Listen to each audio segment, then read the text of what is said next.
জনাব গোলাম মুর্তজা, আপনাকে স্বাগত জানাচ্ছি আমার আজকের আয়োজনে। ধন্যবাদ। তার কাছ থেকে শুরু করি যে জাতিসংঘের সাধারণ অধিবেশন ৮০তম সাধারণ অধিবেশন আনুষ্ঠানিকভাবে শুরু হয়েছে। আমাদের খুব নিয়ম মতোই আমাদের মাননীয় প্রধান উপদেষ্টা আসছেন এই সমাবেশে যোগ দিতে, অধিবেশনে যোগ দিতে, এবং সেখানে একদম নিয়ম মতোই আসছেন, কিন্তু নিয়মের বাইরে বলবো বা নজিরবিহীনভাবে আসছেন। তিনটি রাজনৈতিক দলের ৪ জন নেতা আসছেন। মির্জা ফখরুল ইসলাম আলমগীর বিএনপি থেকে, এনসিপি থেকে আসছেন একজন আসছেন জামাত ইসলাম থেকে। আমি আসলে একটু প্রশ্ন করতে চাই যে এই ৩ দলের ৪ নেতা, তাদের কাজ কি হবে এখানে, তারা কি করবে, তাদের পারপাস কি, বা তাদেরকে কেন আনা হচ্ছে? প্রথমত কথা, আপনি যে নজিরবিহীন কথাটা বললেন, আপনার কথাটার সঙ্গে আমি খুব দ্বিমত পোষণ করছি না। কিছুটা নজিরবিহীন। নজিরবিহীন শুধুমাত্র এই ঘটনাটিকে কেন্দ্র করেই নয়, এটা আমার ধারণা, আমার ব্যাখ্যা। নজিরবিহীন এই পুরো ৫ আগস্টের পরের থেকে, ২০২৪ সালের ৫ আগস্টের পরের থেকে এখন পর্যন্ত বাংলাদেশটা যে প্রক্রিয়াতে চলছে, এই পুরো সিস্টেমটাই কিন্তু নজিরবিহীন বলা যায় না। নজির পৃথিবীতে তো এরকম ঘটনার আছে, রাষ্ট্রপ্রধানদের পালিয়ে যাওয়া, পরবর্তীতে বিপ্লব সংগঠিত হওয়া, গণঅভ্যুত্থান সংগঠিত হওয়া, সরকার পরিচালনা করা।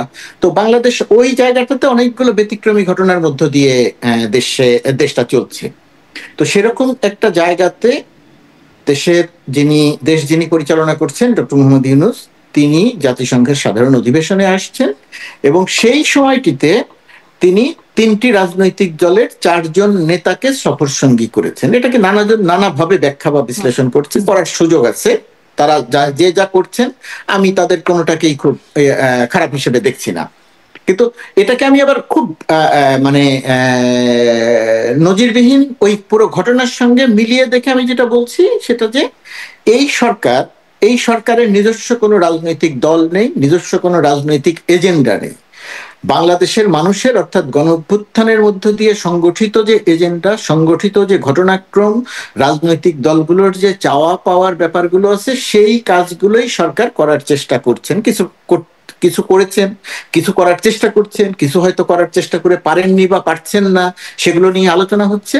অর্থাৎ সবগুলো রাজনৈতিক দলকে বা বড় রাজনৈতিক দলগুলোকে সঙ্গে নিয়েই তাকে আসলে কাজটা করতে হচ্ছে। তো জাতিসংঘের সাধারণ অধিবেশন, এখানে একটি থাকবে যে রাষ্ট্রপ্রধান যিনি থাকেন, তিনি তিনি একটি ভাষণ দেন। সেই ভাষণ অনুযায়ী অনেক কিছু হয়ে যায় তা নয়, কিন্তু যেহেতু আমরা জাতিসংঘে বিশ্বাস করি, যেহেতু জাতিসংঘকে সঙ্গে নিয়ে আমরা অনেক কিছু করি এবং করতে চাই, সেই কারণে জাতিসংঘের সাধারণ অধিবেশনে বাংলাদেশের রাষ্ট্রপ্রধান যে ভাষণটি দেন সেটি খুব গুরুত্বপূর্ণ। নানা দিক নির্দেশনা থাকে সেখানে, এবং বাংলাদেশে এখন অনেকগুলো ঘটনা আছে যেই ঘটনাগুলো শুধুমাত্র সরকারের একার পক্ষে কাজগুলো করা সম্ভব নয়, রাজনৈতিক দলগুলোর সম্পৃক্ততা দরকার। যেহেতু রাজনৈতিক দলগুলোর স্থানীয়ভাবে সম্পৃক্ততা দরকার, আন্তর্জাতিক অঙ্গনেও সম্পৃক্ততা দরকার, সেই কারণেই রাজনীতিটাকে স্থিতিশীল রাখার জন্য এবং সরকার এবং রাজনৈতিক দলগুলো যাতে আরো কাছাকাছি আসতে পারে, সেই প্রক্রিয়ার অংশ হিসেবে ডক্টর মোহাম্মদ ইউনূস বড় বা প্রধান রাজনৈতিক দলগুলোর বা তিনটি রাজনৈতিক দলের নেতৃবৃন্দকে সঙ্গে নিয়ে আসছেন। এখানে ডক্টর ইউনূস জাতিসংঘের সাধারণ অধিবেশনে যেমন ভাষণ দিবেন, কিন্তু তাদের স্থানীয়ভাবে সম্পৃক্ততা, আন্তর্জাতিকভাবে সম্পৃক্ততার কথা বলছেন এবং কাছাকাছি আসবার ৩টি অন্তত উদ্দেশ্যের কথা বলেন। কিন্তু এই যে এই সাধারণ অধিবেশন, এটা তো একটা আনুষ্ঠানিক প্ল্যাটফর্ম। এখানে আমরা জানি যে রাষ্ট্রীয় কর্তা ব্যক্তিরা, রাষ্ট্রপ্রধান বা পররাষ্ট্রমন্ত্রী, সচিব, বিভিন্ন পর্যায়ের মিটিং হয়, আনুষ্ঠানিক বৈঠকগুলো হয়। এখানে কি মির্জা ফখরুল ইসলাম আলমগীর বা জামাতের নেতা, এনসিপি, তারা কি কোনো রকম মিটিং এ অংশ নিবেন বা নিতে পারবেন? দেখেন, এটা দুটি দিক আছে। একটি হচ্ছে সরাসরি অংশ নিয়ে কথা বলা, আরেকটি হচ্ছে যে ঘটনাক্রমগুলো ঘটছে তার সঙ্গে সম্পৃক্ত থাকা। যে সমস্ত রাষ্ট্রীয়ভাবে জাতিসংঘ অর্থাৎ ইউএনের ভেতরে যে সমস্ত কর্মসূচি থাকবে, যে সমস্ত প্রোগ্রাম থাকবে, সেই সমস্ত প্রোগ্রামের সঙ্গে ডেফিনেটলি এই সমস্ত রাজনৈতিক নেতৃবৃন্দের এক ধরনের সম্পৃক্ততা আছে। সেই সম্পৃক্ততা মানে হচ্ছে সেখানে তিনি যাবেন, বক্তৃতা করবেন, বিষয়টি তার মধ্যে সীমিত নয়। তাদের এক ধরনের সম্পৃক্ততা থাকবে যারা, ১ নাম্বার। ২ নাম্বার হচ্ছে জাতিসংঘের ইউএন অফিসের বাইরে এই অধিবেশনকে কেন্দ্র করে বাইলেটারাল অনেকগুলো দেশের সঙ্গে নানা রকমের আলোচনা হয়, মিটিং হয়। এর বাইরে ইউএস এর বিজনেসম্যানদের সঙ্গে, ইউএস এর নাগরিক সমাজের সঙ্গে, ইউএস এর থিঙ্ক ট্যাঙ্কের সঙ্গে, রাষ্ট্রপ্রধানদের অথবা রাষ্ট্রপ্রধানের সঙ্গে সফর সঙ্গী হিসেবে যারা আসেন তাদের নানা রকমের মিটিং হয়, পুরো সময়টা খুব ব্যস্ততা থাকে। বাংলাদেশ কমিউনিটির সঙ্গে কমপক্ষে একদিন বড় করে একটি আয়োজন থাকে, এর বাইরে আলাদা আলাদা আয়োজন থাকে, অর্থাৎ সামগ্রিকভাবে একটা ব্যাপক কর্মযজ্ঞ থাকে। এবং এই সমস্ত কর্মযজ্ঞের সঙ্গে দেশের রাজনৈতিক দলগুলোর নানা রকমের সম্পৃক্ততা আছে, এবং সেটা ইউএন সুনির্দিষ্ট কাজ তাহলে নাই, মানে নানান রকমের সম্পৃক্ততা, পুরোটাই সুনির্দিষ্ট কাজ, আসলে পুরোটাই সুনির্দিষ্ট কাজ। ধরেন জাতিসংঘের বাইলেটারাল যে সমস্ত মিটিং হবে, বিজনেসম্যানদের সঙ্গে যে সমস্ত মিটিং হবে, থিঙ্ক ট্যাঙ্কের সঙ্গে যে সমস্ত মিটিং হবে, সেইগুলো এগুলো সবই আসলে সুনির্দিষ্ট। আপনি যদি পুরো সূচিটা দেখেন, আপনার কাছে, আপনি নিশ্চয়ই মানে যেহেতু যুক্তরাষ্ট্রে প্রেস মিনিস্টারের পদ এ দায়িত্বে আছেন আপনি, মির্জা ফখরুল ইসলাম আলমগীরের কথা যদি সুনির্দিষ্টভাবে জিজ্ঞেস করি, তিনি কোন কোন মিটিং এ অংশ নেবেন, এরকম কি কিছু সুনির্দিষ্ট হয়েছে? এইখানে ধরেন যেমন মার্কিন থিঙ্ক ট্যাঙ্কের সঙ্গে যে সমস্ত মিটিং হবে, মার্কিন বিজনেসম্যানদের সঙ্গে যে সমস্ত মিটিং হবে, বাংলাদেশের নির্বাচন সংক্রান্ত স্টেট ডিপার্টমেন্টের কর্মকর্তাদের সঙ্গে যে সমস্ত মিটিং হবে, এই সমস্ত সব মিটিং এ মির্জা ফখরুল ইসলাম আলমগীর, জামাতের নেতা, এনসিপি নেতা, এদের সম্পৃক্ততা থাকবে। এখানে তো অনেক কিছু আগামী নির্বাচনের পরে গিয়ে দেশের অবস্থা কি হবে, প্রধান প্রধান রাজনৈতিক দলের পলিসি কি হবে, এটা আমরা যেমন ঠিক করেছি, এই সমস্ত জায়গাতে যারা আছেন তারাও বিষয়গুলো জানতে চান, তাদের সঙ্গে এদের একটা মিটিং হবে, মিটিং এ সেই সমস্ত বিষয়ে আলোচনা হবে। ট্যারিফ ইস্যুতে আপনি জানেন যে খুব গুরুত্বপূর্ণ একটা পর্যায়ে আছি আমরা একটা ভালো সংবাদ পেয়েছি, কিন্তু এখনো আমরা আরো ভালো সংবাদ পাবার অপেক্ষায় আছি। কিন্তু এটা একটা ইন্টারিম সরকার, আর 6-7 মাস হয়তো এই সরকারের মেয়াদ। এই সরকারের পরে গিয়ে নির্বাচনের মধ্য দিয়ে যে সরকারটি ক্ষমতায় আসবেন, সেই সরকার XYZ যেটাই ক্ষমতায় আসুক না কেন, এই ট্যারিফ ইস্যুর আলোচনাটা কন্টিনিউ চলতে থাকবে। এই চলাকালীন রাজনৈতিক দলগুলো এই জায়গাটাতে কি ভাবছেন, কি করবেন, তাদের প্রতিশ্রুতি কি, তাদের অবস্থান কি, এটা যেমন তারা বলতে চান, এটা এইখানকার থিঙ্ক ট্যাঙ্কও জানতে চান, প্রশাসনও জানতে চান, অর্থাৎ অনেক কিছুর সঙ্গে এদের সম্পৃক্ততা আছে। এটা ভাবার কোনো কারণ নাই যে মির্জা ফখরুল ইসলাম আলমগীর বা 4 জন রাজনীতিবিদ শুধুমাত্র ভ্রমণ সঙ্গী হিসেবে বেড়ানোর জন্য নিউ ইয়র্কে আসছেন। বিষয়টি বিশেষ করে প্রশ্নটি করছিলাম যে দুদিন আগে যখন সিঙ্গাপুর থেকে ফিরলেন স্ট্রিট চিকিৎসা শেষে মির্জা ফখরুল ইসলাম আলমগীর দেশে, তখন সাংবাদিকরা জিজ্ঞাসা করেছিলেন যে আসলে কি কারণে বা কি ভূমিকায় তিনি থাকবেন। তখন তিনি বলছেন, আমি নিজেই জানি না আমাদের ভূমিকা কি হবে, ডক্টর ইউনূসের সাথে তখনও আলোচনা হয়নি, মানে সেই সময়কার কথা বলছেন যে তখনও আলোচনা তার হয়নি, মানে 2 দিন আগেও তিনি নিজে জানেন না। এটা হতেই পারে, এটা তার দলের সিদ্ধান্ত, যে দল থেকে তাকে মনোনয়ন দেওয়া হয়েছে যে আপনি যাবেন। 2 দিন আগেও জানেন না বলতে আমি বোঝাচ্ছি যে এই ইউএন এর এই মিটিং এ, যেমন এই মুহূর্তে আমি যখন ধরেন এই মুহূর্তে মার্কিন যুক্তরাষ্ট্রে আজকে কয় তারিখ, কত সময়, যে সময় আমরা বসে আছি 21 তারিখে, 21 তারিখ দুপুরবেলা আমরা যখন বসে কথা বলছি, এই সময় পর্যন্ত প্রতিনিয়ত আমাদের ওয়াশিংটন দূতাবাস, নিউ ইয়র্কের কনসুলেট অফিস, নিউ ইয়র্কের পার্মানেন্ট মিশন, জাতিসংঘের পার্মানেন্ট মিশন, সবাই মিলে কাজ করছে কোন মিটিংটি কোন সময়, কোন মিটিং এ কে কে থাকবেন, কোন জায়গাতে মিটিং হবে, এর বাইরে আমরা আর কার সঙ্গে মিটিং করব, আমাদের স্বার্থ সংশ্লিষ্ট বিষয় কি, এটা একেবারে শেষ মুহূর্ত পর্যন্ত এটা চলতে থাকবে। সুতরাং যে কেউ যেন, আপনি যদি আমার কাছে জানতে চান যে আমাদের কি সবকিছু ঠিক হয়ে গেছে কিনা, না, আমাদের সবকিছু ঠিক হয় নাই, এখনো চলছে, চলমান প্রক্রিয়া আছে। এমনকি টিম চলে আসার পরেও প্রতিনিধি দলের সদস্যরা, রাজনৈতিক দলের সদস্যরা যদি মনে করেন যে ওনারা অমুকের সঙ্গে মিটিং করতে চান, সেই কাজটাও আমরা করব, তখন যে তাদের সঙ্গে যোগাযোগ করব, আলোচনা ইতিমধ্যেই আমরা করছি, এটা করবো। অর্থাৎ এটা একটা চলমান প্রক্রিয়া, সবাই খুব ব্যস্ত। এটা আধা ঘন্টার একটা মিটিং, যে কোনো জায়গাতে হয় না, অনির্ধারিত। মানে এখনো কি কি মিটিং এ যাবেন, সব বিষয়গুলো এখনো ঠিক হয়ে পারেনি, সেগুলো চলমান, মোটামুটি ভাবে ঠিক আছে। আমি বলছি একটা চলমান প্রক্রিয়া, এই কাজটি এখনো চলছে, এই মুহূর্তেও চলছে। জি, ডক্টর ইউনূসের সাথে এবার সফর সঙ্গী কতজন, এটা আমার এই মুহূর্তে ঠিক জানা নেই যে সফর সঙ্গী কতজন, এটা ঢাকা থেকে দেখছে, আমরা এখান থেকে বলতে পারছি না, আমি অন্তত বলতে পারছি না। এবারে নিরাপত্তা ব্যবস্থা আসলে কতটা, কারণ আমরা এর আগে দেখেছি মাহফুজ আলমের উপর যেভাবে আক্রমণের ঘটনা ঘটেছে, ডক্টর ইউনূস যাচ্ছেন, সাথে রাজনৈতিক নেতৃত্বরা যাচ্ছেন, আরো যাচ্ছেন নিশ্চয়ই সফর সঙ্গীরা, কেমন নিরাপত্তা ব্যবস্থা?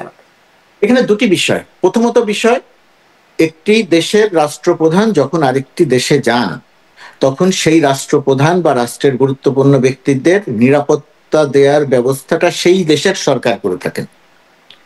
তো বাংলাদেশের যেহেতু একটা ঐতিহ্য আছে যে বাংলাদেশের রাষ্ট্রপ্রধান যখন বিশেষ করে উত্তর আমেরিকায়, বিশেষ করে আপনার মার্কিন যুক্তরাষ্ট্রে আসেন, তখন সেইখানের যে বিরোধী মত থাকেন, বিরোধী রাজনীতি থাকেন, তারা একটা বিক্ষোভ করে থাকেন, বিক্ষুব্ধতা প্রকাশ করে থাকেন। তো মার্কিন যুক্তরাষ্ট্রে বিরোধী পক্ষ বিক্ষুব্ধ হবেন, তারা ক্ষোভ প্রকাশ করবেন, এটা খুব স্বাভাবিক একটা ব্যাপার। এই জায়গাটা নিয়ে বিশেষ নিরাপত্তার কোনো ব্যাপার থাকার কথা নয়, কিন্তু বিশেষ নিরাপত্তার একটি ব্যাপার তৈরি হয়েছে, সেটি হচ্ছে মত প্রকাশ করা, প্রতিবাদ করা, বিক্ষুব্ধ হওয়া, সেটা প্রকাশ করাটা, এটা যেহেতু এখানকার রেওয়াজ, এখানকার প্রেসিডেন্ট সারা পৃথিবী পরিচালনা করেন, কিন্তু তার বিরুদ্ধেও এখানে তার সামনে প্রকাশ্যে যে কেউ প্রতিবাদ করতে পারে, যে কেউ তাকে যে কোনো কিছু বলে উপাধি দিতে পারেন। কয়েকদিন আগের ঘটনা আমরা দেখেছি। এটা স্বাভাবিক, ডক্টর ইউনূসের বিরুদ্ধে প্রতিবাদ হবে। এটা আমাদের জায়গা থেকে যদি বলেন, প্রশাসনের দূতাবাসের পক্ষ থেকে, কনসুলেটের পক্ষ থেকে, পার্মানেন্ট মিশনের পক্ষ থেকে কোনো আপত্তি নাই, কোনো বাধা দেওয়ার ব্যাপার নাই। কিন্তু এখানে অতিরিক্ত সতর্কতার একটা ব্যাপার তৈরি হয়েছে। তার কারণ ইতিপূর্বে আমরা দেখেছি নিউ ইয়র্ক কনসুলেটের সামনে উপদেষ্টা মাহফুজ আলমের সভাকে কেন্দ্র করে, মিটিংকে কেন্দ্র করে তারা বিক্ষোভ করেছে। ওই পর্যন্ত কোনো সমস্যা ছিল না, কিন্তু বিক্ষোভের একটা পর্যায়ে গিয়ে তারা ভাঙচুর করেছে, অর্থাৎ সন্ত্রাসী কার্যক্রম করেছে। যেহেতু ভাঙচুর করেছে, যেহেতু সন্ত্রাসী কার্যক্রম করেছে, সেই কারণে দূতাবাসের পক্ষ থেকে, কনসুলেটের পক্ষ থেকে, পার্মানেন্ট মিশনের পক্ষ থেকে আমরা যুক্তরাষ্ট্র সরকারের যতগুলো সংস্থা আছে, সবগুলো সংস্থার কাছে এই বিষয়গুলো উল্লেখ করে আমরা নিরাপত্তা নিশ্চিত করার অনুরোধ করেছি লিখিতভাবে, এবং তারা আমাদেরকে আশ্বস্ত করেছেন যে তারা পুরো বিষয়টি, সবগুলো বিষয়ে দেখবেন। আর প্রতিবাদ যারা করছেন, এখন প্রতিবাদ যারা করছেন, প্রথমত কথা তারা প্রতিবাদ করতে পারেন। দ্বিতীয়ত কথা, যে দলটি প্রতিবাদ করছেন সেই দলটির কার্যক্রম বাংলাদেশে নিষিদ্ধ ঘোষিত। যে দলটি প্রতিবাদ করছেন সেই দলটির নেতাদেরকে, প্রধান নেতা থেকে শুরু করে নেতাদেরকে বাংলাদেশের মানুষ গণ অভ্যুত্থানের মধ্য দিয়ে দেশ থেকে বিতাড়িত করেছেন। তারা দেশের ভেতরে রাজনৈতিক কার্যক্রম পরিচালনা করতে পারছেন না। তারা একটা ভার্চুয়াল গালিবাজ সংগঠনে পরিণত হয়েছেন এই মুহূর্তে। সুতরাং তারা মার্কিন যুক্তরাষ্ট্রে ডক্টর ইউনূস বা সেই সরকারের এগেনস্টে বিক্ষোভ করবেন, এটাকে আমরা স্বাভাবিকভাবেই দেখতে চাই। কিন্তু যদি ভাঙচুর বা সন্ত্রাসী কার্যক্রম করা হয়, তাহলে আমরা যুক্তরাষ্ট্র সরকারের কাছে যে অনুরোধ করেছি, আমার ধারণা যে যুক্তরাষ্ট্র সরকার যথেষ্ট সচেতন আছে। কনসুলেটে যে হামলা হয়েছিল, কনসুলেটের প্রতিবাদ নিয়ে আমাদের কোনো বক্তব্য ছিল না। নিউ ইয়র্ক কনসুলেটে প্রতিবাদকে আমরা স্বাগত জানিয়েছিলাম, কিন্তু যেহেতু ভাঙচুর হয়েছে, যেহেতু সন্ত্রাসী কার্যক্রম হয়েছে, সেই কারণে আমরা ভিডিও ফুটেজ দেখে যুক্তরাষ্ট্রের যারা এই সমস্ত উইং আছেন, যারা এটা দেখেন, তাদের কাছে আমরা তদন্ত করে দোষীদের বিরুদ্ধে ব্যবস্থা নিতে বলেছি। এবং একটি বিষয় আমি পরিষ্কার করতে চাই, ধরেন আমি, আপনি, আরো কয়েক লক্ষ মানুষ যুক্তরাষ্ট্রে আছেন, আমরা সবাই বাংলাদেশের মানুষ। আমার আর আপনার, আমাদের মধ্যে রাজনৈতিক মতবিরোধ থাকতে পারে, কিন্তু দেশের ভেতরের মতবিরোধকে কেন্দ্র করে এখানে আমাদের মধ্যে তর্ক বিতর্কও হতে পারে। কিন্তু কোনো একটা সন্ত্রাসী কার্যক্রমের পরিপ্রেক্ষিতে আজ আমি দূতাবাসে আছি, কাল থাকবো না, কিন্তু আমি বাংলাদেশের কোনো একজন মানুষের বিরুদ্ধে এমন কোনো অভিযোগ করতে চাই না যে অভিযোগের পরিপ্রেক্ষিতে তিনি কোনো সমস্যায় পড়েন। এই কারণেই আমরা সতর্ক করতে চাই যে আপনারা প্রতিবাদ করেন, কিন্তু আপনারা সন্ত্রাসী কার্যক্রম করবেন না। আপনারা যদি সন্ত্রাসী কার্যক্রম করেন, বর্তমানে মার্কিন যুক্তরাষ্ট্রের যে আইন একই আছে, বর্তমান মার্কিন যুক্তরাষ্ট্র প্রশাসনের যে অবস্থান, তাতে সন্ত্রাসী কার্যক্রম প্রমাণিত হলে তাহলে কিন্তু শুধুমাত্র 3 বছরের জেল নয়, যে ব্যক্তির বিরুদ্ধে প্রমাণ হবে সেই ব্যক্তিকে কিন্তু আরো অনেক কঠোর ব্যবস্থা তার বিরুদ্ধে নেওয়া হতে পারে। বাংলাদেশের একজন নাগরিক হিসেবে কোনো অবস্থাতেই আমরা সেটা চাই না। কয়েকজন ব্যক্তিকে যে গ্রেপ্তার করা হয়েছে বলে আমাদেরকে জানিয়েছে, যদিও তারা বলেছেন কাউকে গ্রেপ্তার করা হয়নি। আমি তর্কে বিতর্কে যেতে চাই না, যেহেতু যুক্তরাষ্ট্র সরকারের পক্ষ থেকে আমাদেরকে জানানো হয়েছে তদন্ত চলছে, এবং আমরা তারা ভিডিও ফুটেজ দেখে কয়েকজনকে গ্রেপ্তার করেছি। তদন্ত প্রক্রিয়াটি চলমান। যদি তদন্তে দোষী প্রমাণ হয় তাহলে তাদের শাস্তি হবে, যদি তারা তদন্তে নির্দোষ প্রমাণ হন তাহলে তাদের কিছু হবে না, সেটা আলাদা ব্যাপার। কিন্তু সন্ত্রাসী কার্যক্রম যদি পরিচালনা করার প্রমাণ হয়, তাহলে যুক্তরাষ্ট্র সরকার অনেক কঠোর ব্যবস্থা নিতে পারে। আমি দূতাবাসের খুব ক্ষুদ্র একটা জায়গা থেকে শুধু অনুরোধ করতে চাই যে আপনারা প্রতিবাদ করেন, বিক্ষোভ করেন, কিন্তু সন্ত্রাসী কর্মকাণ্ড করবেন না, তাহলে কিন্তু আমাদের যুক্তরাষ্ট্র সরকারের কাছে অনুরোধ করতে হবে এবং যুক্তরাষ্ট্র সরকার আইন অনুযায়ী ব্যবস্থা নেবেন। আপনি সেই জায়গাটাতে আমাদের একটা হুঁশিয়ারি বার্তাও আছে। জি গোলাম মুর্তজা, আমি একটু এটি জানি যে যেমন নিউ ইয়র্কের পরে যখন লন্ডনে গিয়েও মাহফুজ আলম হামলার শিকার হলেন, তখন তারপরেই সরকারের সাবেক একজন উপদেষ্টা এনসিপি নেতা নাহিদ ইসলাম তিনি একটি ফেসবুকে পোস্ট করছেন এবং তিনি বলছেন যে মাহফুজ আলমের উপর হামলার ঘটনায় কোনোবারই অন্তর্বর্তী সরকার কোনো জোরালো পদক্ষেপ নেয়নি, শক্ত বার্তা দেয়নি, কোনো উপদেষ্টা বা প্রেস সচিব একটা মন্তব্য কখনো করেননি। সরকার ও উপদেষ্টা পরিষদের ভেতরে মাহফুজকে অপদস্থ ও হত্যার মৌন সম্মতি তৈরি করা হয়েছে। আরো অংশ আছে আমি বলছি, কিন্তু এই যে জোরালো পদক্ষেপ নেয়নি, কোনোবারই অন্তর্বর্তী সরকার কোনো জোরালো পদক্ষেপ নেয়নি, এই বিষয়টি নিরাপত্তার ক্ষেত্রে বা হামলা হবার পরে নাহিদ ইসলাম মনে করছেন যে শক্ত বা জোরালো পদক্ষেপ নেওয়া হয়নি। এই বিষয়ে আসলে কি বলবেন? আসলে কি কোনো শক্ত পদক্ষেপ নেওয়া হয়েছে? শক্ত পদক্ষেপ বলতে আসলে আমরা কি বুঝবো?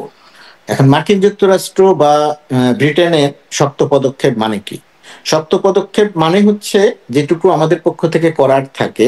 নাহিদ ইসলাম একটি রাজনৈতিক দলের সদস্য, মাহফুজ আলমরা একসঙ্গে সম্মিলিতভাবে আন্দোলন করে তারা গণ অভ্যুত্থান ঘটিয়েছেন, সেরকম একটা তার প্রত্যাশার জায়গা থেকে তিনি এই মন্তব্য করেছেন। তার মন্তব্য নিয়ে আমার কোনো বিরূপ মন্তব্য নাই, তিনি অবশ্যই সেই মন্তব্য করতে পারেন, তার মনের ক্ষোভটা প্রকাশ করেছেন। কিন্তু এখানে যদি বলেন নিউ ইয়র্ক কনসুলেটে প্রোগ্রামের আগে পুলিশকে জানানো হয়েছিল, তারা প্রতিবাদ করেছে, কিন্তু যে আপনি শুরুতে যে নজিরবিহীন শব্দটা বলেছিলেন, এই যে নজিরবিহীন ঘটনাটা যে কনসুলেটের সামনে ঘটবে এটা আমরা যেমন জানতাম না, নিউ ইয়র্ক পুলিশও জানতো না। নিউ ইয়র্ক পুলিশ যেটা জানতো, আমরা যেটা জানতাম যে নিউ ইয়র্ক কনসুলেটের সামনে তারা প্রতিবাদ করবে, বিক্ষোভ করবে, মাহফুজ আলমের কে কালো পতাকা দেখাবে বা আরো কিছু করতে পারে, কিন্তু তারা যে ভাঙচুর করবে এটা নজিরবিহীন, এটা পুলিশও জানতো না, এটা আমরাও জানতাম না।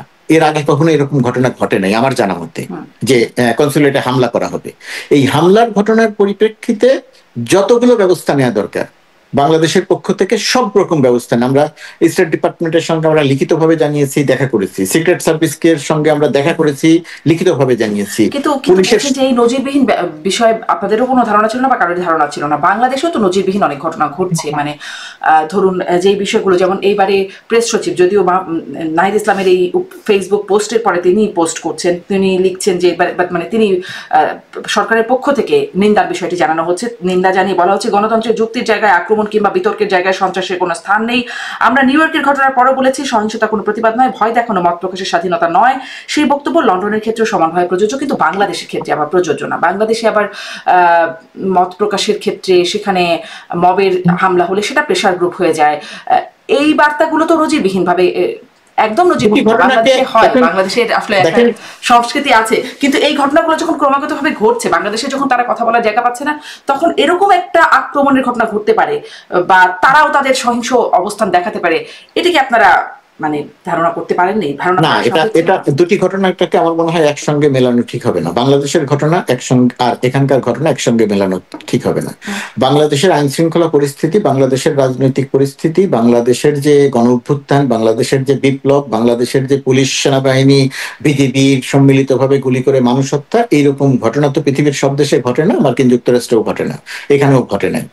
এখানে স্বীকৃত কিছু বিষয় আছে। স্বীকৃত বিষয় বলতে এখানে প্রতিবাদ করার জন্য কোন জায়গায় দাঁড়িয়ে প্রতিবাদ করবে, কতজন সেখানে প্রতিবাদে থাকবে, সবগুলো বিষয় আগে অনুমতি নিতে হয় এবং সেখানের যে একটা সীমা নির্ধারণ করে দেওয়া হয় যে এর বাইরে তুমি যেতে পারবে না, এটা মেনে প্রতিবাদ করতে হয়। এই যে ডক্টর ইউনূসের আশা উপলক্ষে যে প্রতিবাদটি করা হবে সেটাও কিন্তু পুলিশের কাছ থেকে অনুমতি নেওয়া হচ্ছে এবং এখানে পুলিশের কাছ থেকে অনুমতি নিলে সাধারণত সেটা মেনে চলার রীতি আছে। এই কারণেই আমি বলছি যে এটা নজিরবিহীন ঘটনা যে কনসুলেট আক্রমণ করা হবে।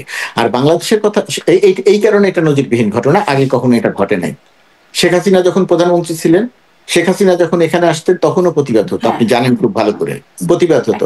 কিন্তু সেই প্রতিবাদে আপনি দেখাতে পারবেন না যে শেখ হাসিনা যে হোটেলে ছিল সেই হোটেলের দরজা ভাঙা হয়েছে, শেখ হাসিনা কনসুলেট অফিসে গেছে বা শেখ হাসিনা ওয়াশিংটন এম্বাসিতে এসেছে, সেখানে এসে দরজা ভাঙা হয়েছে, আপনি সেটা দেখাতে পারবেন না। সেখানে শেখ হাসিনা ওয়াশিংটন এম্বাসিতে এসেছেন কোন প্রোগ্রামে, সেখানে নির্দিষ্ট একটি জায়গা ঠিক করে দেওয়া হয়েছে, সেখানে প্রতিবাদ করেছে। এই ঘটনাগুলো ঘটেছে। তো ব্যবস্থা যে নেওয়া হয় নাই এবং নজিরবিহীন, এটা ঠিক ব্যবস্থা নেওয়া হয়েছে বলতে এখানে বুঝতে হবে আমাদের যে এদের ব্যবস্থা এদের আইন অনুযায়ী হয়। যেমন ধরেন 24 আগস্টের ঘটনা, আমাদেরকে সেপ্টেম্বরের দ্বিতীয় সপ্তাহে জানানো হয়েছে এটা এখনো তদন্ত চলছে, আমরা কয়েকজনকে গ্রেপ্তার করেছি। এখন বাংলাদেশের মানুষ হিসেবে আমাদের ভেতরে একটা বিষয় কাজ করছে, 1 মাস হয়ে গেল তবুও তদন্ত হলো না, এটার মনে হয় আর কোনো কিছু হবে না। এটা তো আমাদের হাতে না, এটা তো কারো হাতে না, সেটি যুক্তরাষ্ট্রের আইন এবং তদন্ত অনুযায়ী চলছে, অতএব এই বিষয়ে আমাদের হাতে কিছু নাই। কিন্তু ওই যে আপনি বলছিলেন, একটি কথা আপনার প্রশ্নের মধ্যে ছিল, সেটা একটু বলা দরকার। আপনি বলছেন যে দেশে যখন কথা বলার অধিকার নাই, মব আছে। দেখেন, দেশে গণ অভ্যুত্থানের পরে 5 আগস্টের পরে অনেকগুলো ঘটনা ঘটেছে, যে ঘটনাগুলো ঘটা আপনার কাছে যেমন অস্বাভাবিক, আমার কাছেও অস্বাভাবিক। আপনি যেমন মনে করছেন যে এই ঘটনাটা কেন ঘটলো, আমিও মনে করছি যে এই ঘটনাটা কেন ঘটলো, বা এই ঘটনাটা ঘটানো, লাশ থেকে, কবর থেকে লাশ তুলে পুড়িয়ে ফেলবে, পৃথিবীর কোনো মানুষ এটা সমর্থন করতে পারে না। কিন্তু এই ঘটনাগুলো বাংলাদেশে ঘটেছে। আর অনেকগুলো ঘটনার কথা আপনি বলতে পারবেন যে ঘটনাগুলো উচিত হয় নাই, যেগুলো কোনো ঘটা উচিত হয় নাই। প্রশাসনের অনেক অ্যাক্টিভ থাকা দরকার ছিল, প্রশাসন এই সমস্ত জায়গাতে হয় অ্যাক্টিভ ছিল না, অথবা অ্যাক্টিভ থেকেও কাজটা করতে পারেনি। আমার ধারণা অ্যাক্টিভের জায়গাটাতে দুর্বলতা ছিল। আর তারা কথা বলতে পারছে না, আমাদের এই বাস্তবতা ভুলে গেলে চলবে না। মাত্র 1 বছর আগে তারা 1000 মানুষকে হত্যা করেছে। হত্যার পরিপ্রেক্ষিতে বাংলাদেশের মানুষ তাদেরকে দেশ থেকে বিতাড়িত করেছে। তাদের ভেতরে যে ক্ষোভ, মানুষের ভেতরে যে ক্ষোভ, বিক্ষুব্ধতা, সেটা এখনো রয়ে গেছে। সেরকম একটা জায়গাতে তারা যখন কোনো একটা কর্মসূচি দিতে যাবেন, তার বিরুদ্ধে একটা বিক্ষুব্ধতা প্রকাশ হবে, অথবা প্রশাসন সক্রিয়ভাবে তাদের সেটাকে প্রতিরোধ করবে। এটা খুব স্বাভাবিক। তার কারণ হচ্ছে তাদের যে নেত্রী, এখানকার বিক্ষোভকারীদেরকে জিজ্ঞাসা করা হয়, তারাও যদি এভাবে বলেন, মানে আমি আর্গুমেন্টের জন্য এটা বিষয়টা উত্থাপন করতে চাচ্ছি, তারা যদি বলেন যে দেশে তার ভাই, বন্ধু, আত্মীয় স্বজনরা মবের শিকার হচ্ছেন, জেলখানায় আছেন, বিচারও পাচ্ছেন না সঠিকভাবে, মানে মিথ্যা মামলায়, আপনিও জানেন আমিও জানি, গণহারে হত্যা মামলায় তারা জেলখানায় আছেন, তাদের সুনির্দিষ্ট অপরাধ অনেকের আছে, কিন্তু সেই মামলায় না হয়ে হত্যা মামলায় রয়ে গেছেন জেলখানায়, জামিন হয় না, বিচারিক প্রক্রিয়াটা স্বাভাবিক মনে হয় না। তখন তারাও আসলে বিক্ষুব্ধ হয়ে উঠছেন এবং তারাও এরকম কর্মকাণ্ড করছেন। মানে ক্ষোভের বহিঃপ্রকাশ বা মবের যদি ব্যাখ্যাটা এরকম হয়, তাহলে এখানেও তো তারা এভাবে ব্যাখ্যা দিতে পারেন। প্রথমত কথা, তারা ব্যাখ্যা দিতে পারেন। দ্বিতীয়ত কথা, তারা বিক্ষোভ করতে পারে। এই বিক্ষোভ করা নিয়ে তো সরকারের কোনো আপত্তি নেই, প্রতিবাদ জানানো নিয়ে তো সরকারের কোনো আপত্তি নেই। সরকার তো বলে নাই মার্কিন যুক্তরাষ্ট্রের না, হ্যাঁ, মার্কিন যুক্তরাষ্ট্রের কাছে আমরা যখন দূতাবাসের পক্ষ থেকে, কনসুলেটের পক্ষ থেকে আমরা যখন চিঠি দিয়েছি, তখন কিন্তু আমরা বলি নাই যে তারা যেন প্রতিবাদ না করতে পারে, আপনারা সেই ব্যবস্থা নেন। আমরা বলেছি নিরাপত্তা নিশ্চিত করার এবং সহিংস কর্মকাণ্ড যেন করতে না পারে, সেটার বিরুদ্ধে ব্যবস্থা নিতে। সুতরাং প্রতিবাদ করা নিয়ে তো কোনো সমস্যা নাই। হ্যাঁ, তারা এই যুক্তি দিতে পারেন, কিন্তু এই যুক্তির সাথে সাথে তাদের এটাও মনে রাখতে হবে যে তারা দেশ থেকে, দেশের মানুষ তাদেরকে বিতাড়িত করেছে গণহত্যার কারণে, 16 বছরের অন্যায় অনিয়মের কারণে। বর্তমান সরকারের সময়ে বহু ঘটনা হয়তো ঘটেছে, আমি আবারও বলছি, যেগুলো হয়তো ঘটা উচিত হয় নাই, আমার আপনার কারণেই পছন্দ নয়। আমি সরকারের অংশ হয়েও আমার বহু কাজ আছে যেগুলো মনে করছি যে ঘটা হয়তো উচিত হয় নাই। কিন্তু সেই ঘটনাগুলো সত্ত্বেও তাদের বিষয়ে যে ক্ষোভ আছে, মানুষ হত্যা করার যে ক্ষোভ তাদের বিরুদ্ধে আছে, সেটা তাদের বিবেচনায় রাখতে হবে। বিচারিক প্রক্রিয়া চলছে, অনেককে হয়তো অনেক হত্যা মামলায় গ্রেপ্তার করা হয়েছে। কোনো অবস্থাতেই দেখেন, কোনো অবস্থাতেই মবের কোনো ঘটনা সমর্থন করা যায় না। কিন্তু গণ অভ্যুত্থানের পরে সারা পৃথিবীতে যখন যেখানে গণ অভ্যুত্থান বা বিপ্লব সংগঠিত হয়েছে, এটা আমি একটি অন্যায়কে আরেকটি অন্যায় দিয়ে, যুক্তি দিয়ে জাস্টিফাই করছি না। আমি বলছি যে সবকিছু মানুষের, সবকিছু প্রশাসনের, সবকিছু সরকারের পক্ষে নিয়ন্ত্রণ করা সম্ভব হয় না। আমিও শুধুমাত্র এই কথাই বলছিলাম যে এই যেই যুক্তিটা মানে বাংলাদেশে দেয়া হচ্ছে, যেখানে এখানে যারা মবের, যদি বলি মবই আয়োজন করছে, তারাও একটা মব করছে এখানে, সেই মবেরও এরকম একটা ব্যাখ্যা থাকতে পারে যে তারা এখানে ক্ষুব্ধ, তারাও বিচার পাচ্ছেন না, এই জন্য তারা এরকম করছেন। আমি আপনাদের মাথায় রাখতে হবে যে দেশে তারা যে দলটির পক্ষে কথা বলছেন, তাদের যে নেত্রীর পক্ষে তারা স্লোগান দিচ্ছেন, সেই নেত্রী এখনো প্রতিদিন ভার্চুয়ালি কথা বলে বাংলাদেশের মানুষকে হত্যা করতে বলছে। সেই নেত্রী এখনো প্রতিদিন যারা বিপ্লব সংগঠিত করেছে তাদেরকে ফাঁসি দেওয়ার অভিপ্রায় ব্যক্ত করছেন। সুতরাং এই বিক্ষুব্ধতা তাদের বিরুদ্ধে খুব অস্বাভাবিক নয়, এটা তাদের মাথায় রাখতে হবে। জি, মানে এটা তো আসলে মনে করার ব্যাপার, এক একজনের ফিল এক এক রকমের। তারাও এরকমটা মনে করছে বলেই তারা করছে কিনা, মনে করার তো কিছু লজিক থাকে, মনে করার তো কিছু লজিক থাকে, মনে করার কিছু লজিক নিশ্চয়ই, মানে এজন্যই তারা নামছে। না, মানুষ যে তারা হত্যা করেছে, এটা তো তারা জানে। মানুষ যে হত্যা করেছে, ১,৫০০-১,৪০০ মানুষ যে হত্যা করা ধরুন এটা জানে, এটাও জানে যে তাদের মানুষদের এখন মবের শিকার হয়ে হত্যাকাণ্ডের শিকার হচ্ছে, মানে তাদের জায়গা জমি সম্পত্তি দখল করে নেওয়া হচ্ছে। হত্যাকাণ্ডের শিকার হচ্ছে বলতে যদি তারা বলে বা আপনি যদি বলেন এবং একটির সঙ্গে আরেকটি যদি কম্পেয়ার করেন, তাহলে আমার ধারণা যে দুটি ঘটনাকে কম্পেয়ারটা এই অর্থে করছি না জনাব গোলাম মুর্তজা, এই অর্থে করছি না, কিন্তু যদি ধরুন যার ভাই বন্ধু আত্মীয় স্বজন এরকম শিকার হয়েছেন, সে তো ব্যক্তিগতভাবেও বিক্ষুব্ধ হতে পারেন, বা মানে তার আবেগের জায়গাটা এভাবে লাগতে পারে নিশ্চয়ই, মানে স্কেলে কম্পেয়ার আমি করার চেষ্টা এখানে করছি।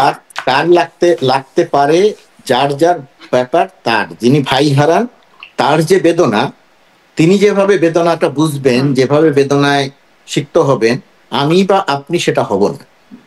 সুতরাং আপনি ১৪,০০০ মানুষকে হত্যা, ২০ থেকে ২৫,০০০ মানুষকে আহত করা, ৪ থেকে ৫০০ মানুষের দৃষ্টিশক্তিহীন করে দেয়া, এর সঙ্গে আপনি যদি গণঅভ্যুত্থান পরবর্তী সহিংসতা, মব, আইন শৃঙ্খলা পরিস্থিতি নিয়ন্ত্রণ করতে না পারার কারণে যে সমস্ত ঘটনা ঘটেছে, সেই সমস্ত ঘটনাকে কেউ যদি মনে করে যে ওই তখনও ঘটনা ঘটেছে, এখনো ঘটনা ঘটছে, সুতরাং আমি এখন এটা করতে পারি, তাহলে আমার ধারণা বিষয়টা কোনোটাই জায়েজ হয় না। আপনি এটাও বলছিলেন, এই যে ১৪০০ মানুষকে হত্যা করা, এই যে আমরা বলছি, কিন্তু এই ১৪০০ মানুষকে কোন ১৪০০ মানুষ, তাদের তালিকা কোথায়? সরকার তালিকা দিচ্ছে সেটি ৮৩৬ বা ৩৭ জনের একটা তালিকা দিচ্ছে, সেটার সাথে মিলছে না। এবং সেই ১৪০০ মানুষ কিন্তু আবার ১৫ই আগস্ট পর্যন্ত, মানে ৫ই আগস্টের পরেও একটা বড় সময় বিষয়টি আছে।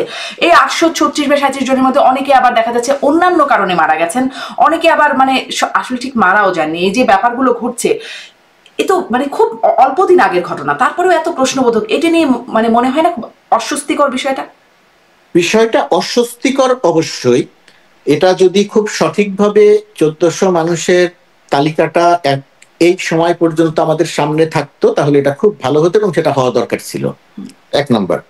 ২ নম্বর হচ্ছে, এর আগেও আমি এই প্রশ্নটার জবাব আপনার অনুষ্ঠানে দিয়েছিলাম, আবারও বলছি, এই যে ১৪০০ মানুষের কথা বলা হয়েছে, ১৪০০ মানুষের মধ্যে ৮৫০ মতো মানুষের তালিকা আছে।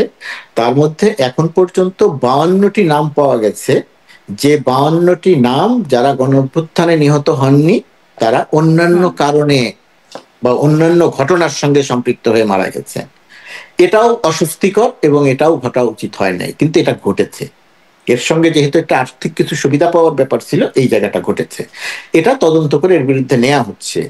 এই ৫২ জন বাদ দিলেও ৮০০ মতো তালিকা আছে যে মানুষগুলোকে হত্যা করা হয়েছে। শেখ হাসিনা সরকার গুলি করে হত্যার নির্দেশ দিয়ে তাদেরকে হত্যা করিয়েছে, তার যথেষ্ট তথ্য প্রমাণিত হয়নি আদালতে, কিন্তু আমাদের কাছে আছে এটা। আর যে জায়গাটা এখানে এই যে ৫২ জনের ঘটনা ঘটলো এবং এই ১৪০০-র মধ্যে যে তালিকাটা করার ক্ষেত্রে সমস্যা হচ্ছে, এখনো সরকারের হাতে বা যারা এই কাজটি করছেন তাদের কাছে কয়েকশো নাম আছে, এটা যাচাই বাছাই চলছে। সমস্যা হয়ে গেছে ওই জায়গাটাতে যে যিনি মারা গেছেন গুলিতে, ধরুন যাত্রাবাড়িতে যে ছেলেটাকে গুলি করে হত্যা করা হয়েছিল, হত্যার পরে যখন ওই ছেলেটিকে ওই সময় স্থানীয় একটি হাসপাতালে নিয়ে যাওয়া হয়েছিল, ডাক্তার যখন তাকে বলেছিল মৃত, তখন আর তাকে ওই হাসপাতালে ভর্তি করা হয় নাই। সেই হাসপাতালে তাকে সেখান থেকে নিয়ে কোনো একটি গ্রামের অঞ্চলে তখন তার লোক আত্মীয় স্বজন তাকে নিয়ে চলে গেছেন। এটা মানে স্বীকৃত নয়, যে কোনো কাগজপত্র দ্বারা স্বীকৃত নয় যে এই ছেলেটি যাত্রাবাড়িতে পুলিশের বা ছাত্রলীগের বা কারো গুলিতে মারা গিয়েছিল। এখন এটা প্রমাণ করতে গিয়ে যেটা হচ্ছে, ওই ছেলেটার হতে পারে, ধরে নিলাম তর্কের জন্য, যে ওই ছেলেটা দুর্ঘটনায় মারা গিয়েছিল, ওই ছেলেটা ক্ষতিপূরণের জন্য তার পরিবার হয়তো এটাকে গণঅভ্যুত্থানে হত্যা নিহত হয়েছেন বলে তালিকাভুক্ত করার একটা চেষ্টা করেছিল, এবং কিছু কিছু ক্ষেত্রে এটা হয়েছে যে ৫২ জনের নাম পাওয়া গেছে। কিন্তু চ্যালেঞ্জটা হচ্ছে সঠিক নামগুলো বের করা। তখন যে ছেলেটি আহত হয়েছিল, হাসপাতালে ভর্তি হয়েছিল, পরবর্তীতে সে মারা গেছে, ওই সময়ে যারা আহত হাসপাতালে ভর্তি, আপনি জানেন ঢাকা মেডিকেলেও ছাত্রলীগ আক্রমণ করেছিল, ইমার্জেন্সিতে ছাত্রলীগ আক্রমণ করেছিল, এবং সেখান থেকে যারা আহত হয়েছিল তাদেরকে তারা বের করে নিয়ে যাওয়ার চেষ্টা করছিল। তখন ডাক্তাররা কাউকেই আর ভর্তি করছিল না যে গণঅভ্যুত্থানে পুলিশের গুলিতে বা অন্য কোনোভাবে সে আহত হয়েছে।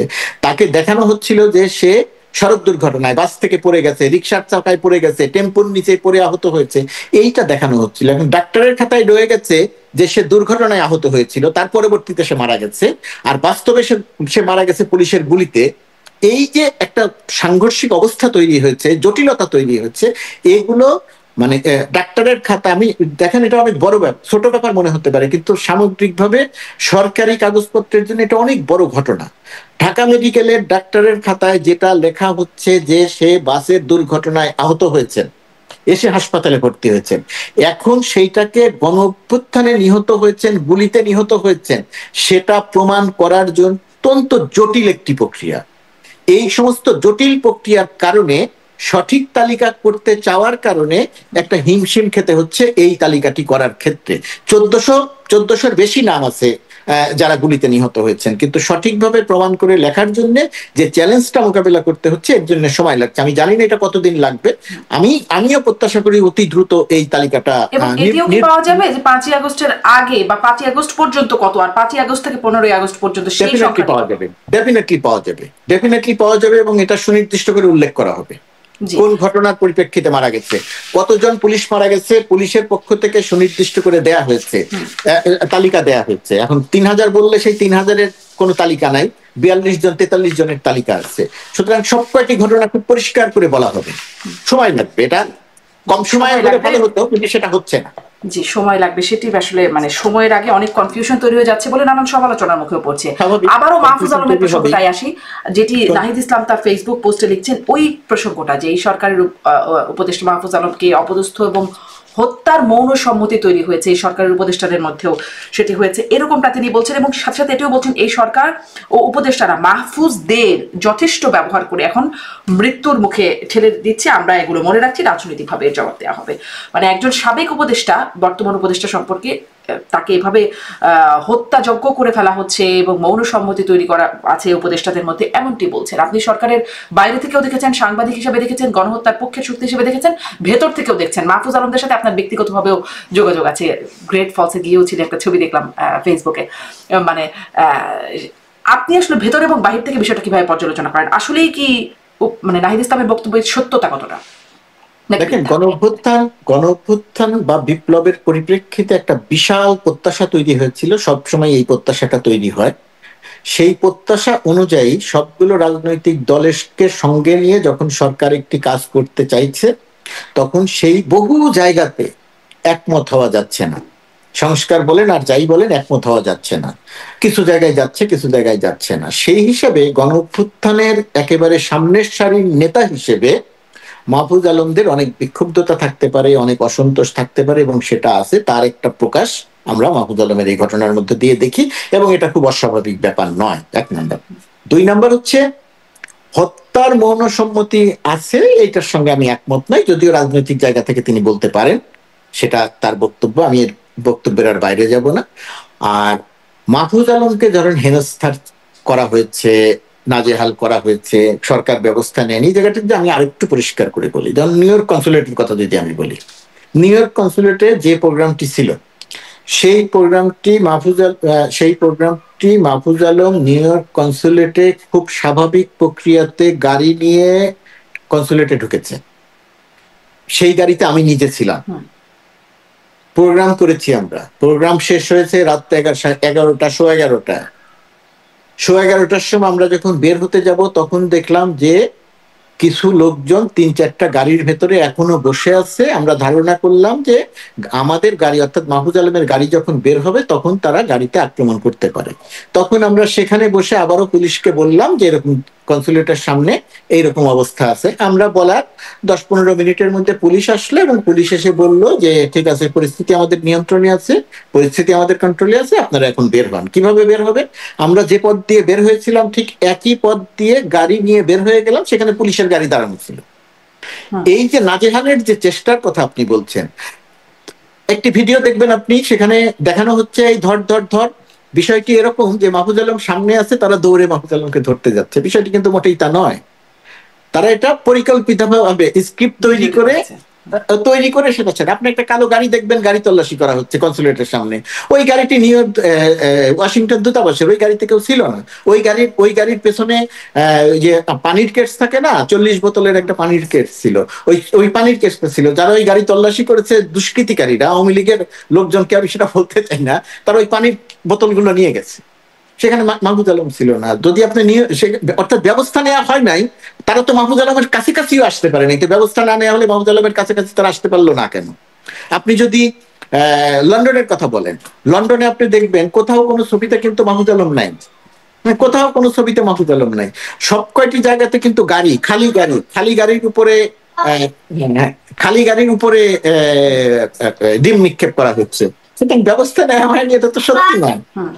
হ্যাঁ বাবা, ব্যবস্থা নেওয়া হয়নি এটি সত্য না, কিন্তু তারপরেও মানে নাহিদ ইসলাম যে অভিযোগটি করছেন যে হত্যার মৌন সম্মতিটি খুবই গুরুতর। সেটা না, এটা একটা নানা অপ্রাপ্তি সরকারের ভেতর থেকে নানা রকমের। তাহলে এটিরও কি একটা প্রতিবাদ করা উচিত না, মানে সরকারের পক্ষ থেকে? কারণ এটা খুবই গুরুত্বপূর্ণ। সরকারের পক্ষ থেকে সব বিষয়ে প্রতিবাদ, নাগরিকের গণঅভ্যুত্থানের নেতাদের নানা রকমের অসন্তোষ থাকতে পারে, নানা রকমের অসন্তোষ থাকতে পারে।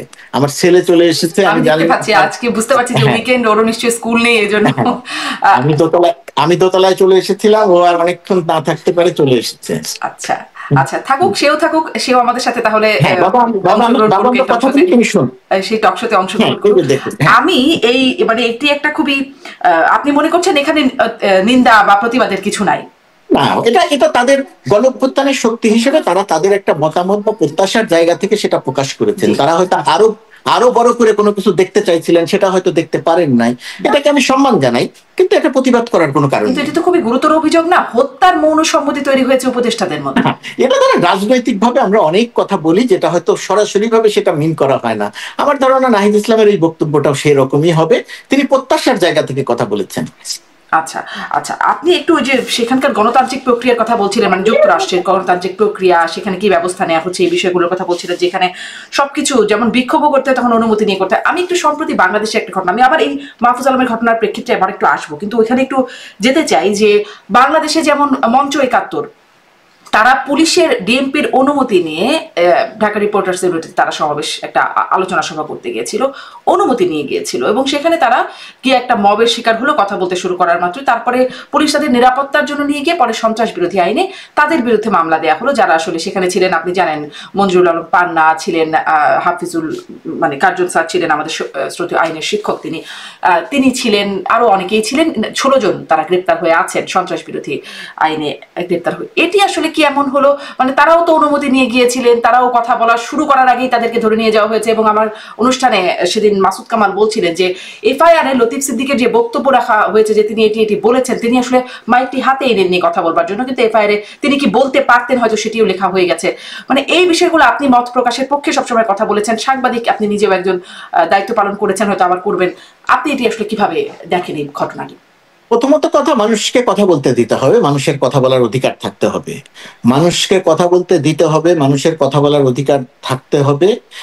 শেখ হাসিনা বিগত ফ্যাসিস্ট রেজিমের বিরুদ্ধে যে জনমানুষের বিক্ষুব্ধতা এবং জনমানুষের যে রাস্তায় নেমে আসা, তাদেরকে যে দেশ থেকে বিতাড়িত করা, এই স্বাধীনভাবে কথা বলতে না দেয়া এবং স্বাধীনভাবে কথা বলার অধিকার প্রতিষ্ঠা, এটা অন্যতম একটা বড় কারণ ছিল তাদের বিরুদ্ধে এইটা।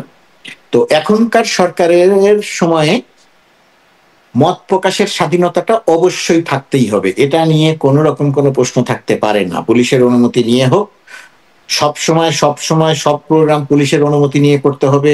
ব্যক্তিগতভাবে আমি সেটারও পক্ষের মানুষ নই, যে কোনো কাজ করতে হলে পুলিশের অনুমতি নিতে হবে, কিন্তু বর্তমান পরিপ্রেক্ষিতে আমাদের একটা অনুমতি নিতে হয়। তার কারণ বর্তমান যে কোনো সময়ের চেয়ে এখন যেহেতু একটি প্রোগ্রাম করতে গেলে কোনো ক্ষেত্রে আমাদের পুলিশের নিরাপত্তার প্রয়োজন হয়, যাতে কোনো সহিংসতা না হয়, সেই কারণে পুলিশের অনুমতি বলতে পুলিশকে জানানোর একটা ব্যাপার থাকে, এবং সেটা আমার ধারণা যে সঠিকই আছে, 1 নম্বর।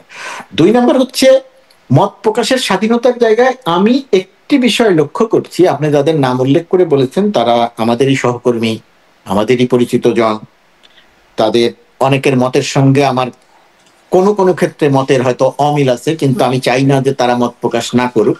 কিন্তু দেশের পরিস্থিতিতে আমার ভিতরে একটা জিনিস তৈরি হয়েছে যে মুক্তিযুদ্ধকে ব্যবহার করে ফ্যাসিস্ট রেজিমে শেখ হাসিনা সরকারের সময় যেভাবে দেশের জনমানুষকে অপমান, অসম্মান এবং সুবিধা নেয়ার একটা ধারা তৈরি হয়েছিল, এই বিগত সরকারের পতনের পরে কেউ এই মুক্তিযুদ্ধকে ব্যবহার করেও মত প্রকাশের স্বাধীনতাকে সামনে এনে এটাকে ব্যবহার করে এক ধরনের ফ্যাসিস্ট সরকারের পক্ষে দাঁড়ানোর, বিগত সরকারের পক্ষে দাঁড়ানোর একটা অবস্থান তৈরি করছে।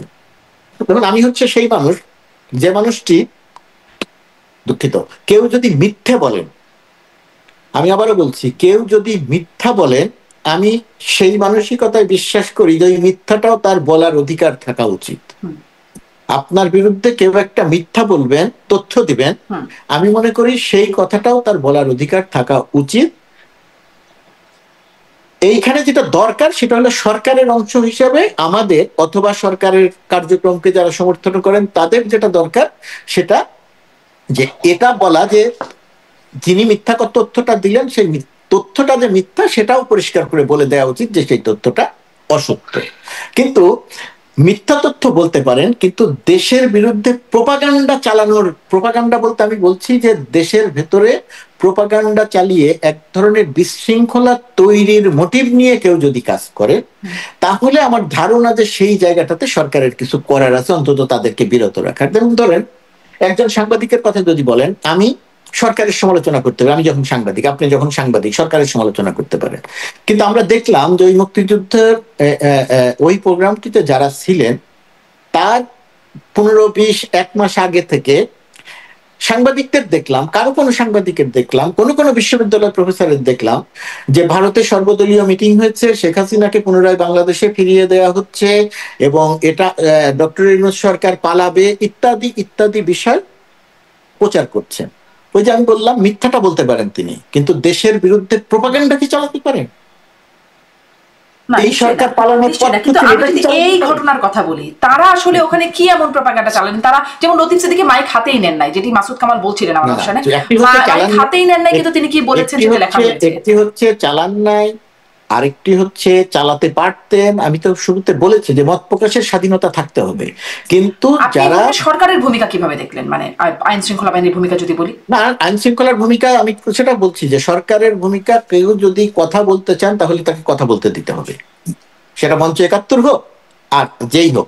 ফ্যাসিস্ট পতিত শক্তি ছাড়া, যেহেতু এই মুহূর্তে তাদের বিরুদ্ধে গণহত্যার অভিযোগ, সেই শক্তি ছাড়া, সেই শক্তি যদি এখন বলে যে আমাকে কথা বলতে দিতে হবে, তার বিচার প্রক্রিয়া চলছে, তার বিরুদ্ধে মানুষের বিক্ষুব্ধতা আছে, সেই শক্তির বিরুদ্ধে কথা বলার পক্ষে আমি এখন নই, মত প্রকাশের স্বাধীনতায় বিশ্বাসী হলেও। কিন্তু এর বাইরের যে, কিন্তু আইনগতভাবে তো তারাও আসলে মত প্রকাশ করতেই পারেন না, যদি আমরা আইনের শাসনে বিশ্বাসী হই। বিশ্বাস করি আইনের শাসন, আইনটা, বিচার প্রক্রিয়াটা চলতে থাকুক, তাদের বিরুদ্ধে গণহত্যার বিষয়টা চলতে থাকুক, মত প্রকাশে তো বাধা থাকার কথা না। মত প্রকাশে বাধা আছে এই কারণে যে আপনি দেশের মানুষকে উস্কানি দিচ্ছেন, দেশের মানুষকে হত্যা করতে চাইছেন। কিন্তু এই ঘটনাটা কি দেখলেন? মানে এখানে কি আপনি বলবেন যে এখানে উস্কানি হচ্ছিল, এজন্য পুলিশ ব্যবস্থা নিয়েছে, এরকম কি? না, আমি ওই ঘটনার কথা বলছি। আমি যদি এই ঘটনার কথা একটু জানতে চাই। এই ঘটনার সঙ্গে এমন কিছু মানুষের সম্পৃক্ততা ছিল যারা তারও 1 মাস আগে থেকে একটা সম্মিলিতভাবে প্রোপাগান্ডা চালাচ্ছিল। সেই মানুষটি, একাধিক মানুষ সম্মিলিতভাবে প্রোপাগান্ডা চালাচ্ছিল, দেশ বিরোধী প্রোপাগান্ডা চালাচ্ছিল, সরকার বিরোধী প্রমাণ সরকারের কাছে ছিল। এটা সবার কাছে আছে, ভার্চুয়াল মিডিয়াতে আছে, তারা প্রকাশ্যে ষড়যন্ত্র করেছে। অনুমতি দিল কেন?